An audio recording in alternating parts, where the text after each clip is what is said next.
Rachel. I live in Egg Harbor Township. I'm holding a sign that says abortion is healthcare today, because it is. But,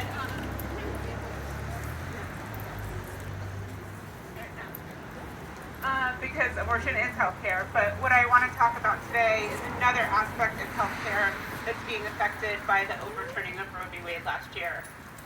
First, I want to tell you why this is so personal to me. The morning of January 5th, 2021, I was working at my desk in my home office, and I stood up to go to the bathroom and felt a large amount of blood drip down my leg.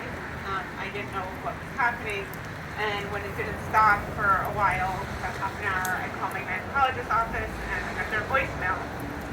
So I left a message, and I waited, and about 20 minutes later they called me back, and I told them what was happening, and they told me that I had to go to the ER.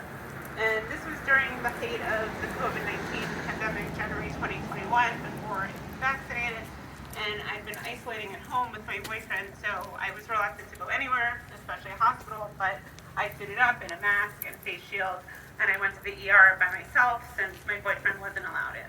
And about 3 hours into my stay, I was told I was pregnant and having a miscarriage, and that was something I hadn't expected since I'd been dealing with infertility for the last 5 years. So that was a very hard day. I was relieved to find out that there was a reason that everything was happening, and I was able to go home that evening. That was one of the most terrible days of my life, and it's one that I think about almost every day.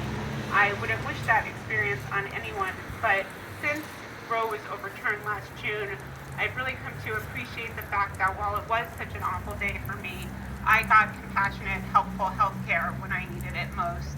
I wasn't accused of causing my miscarriage, treated like a criminal, or threatened with prosecution because my body had rejected my pregnancy.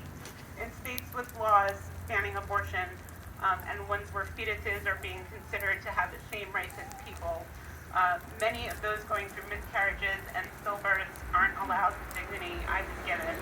According to the group Pregnancy Justice, 15 to 20% of all pregnancies, or approximately 1 million a year in this country, will end in a miscarriage or stillbirth.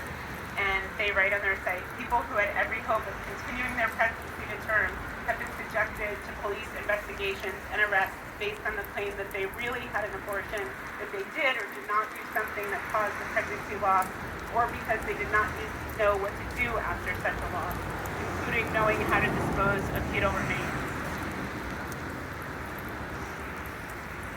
The thing about miscarriage is that it can happen to anyone carrying a pregnancy, regardless of whether or not it's a wanted pregnancy, so this issue really affects a huge swath of the population. Simply living in the wrong state. Who has that really great zip code sign? I have no clue how that, but yes, your right to abortion should not rely on your zip code.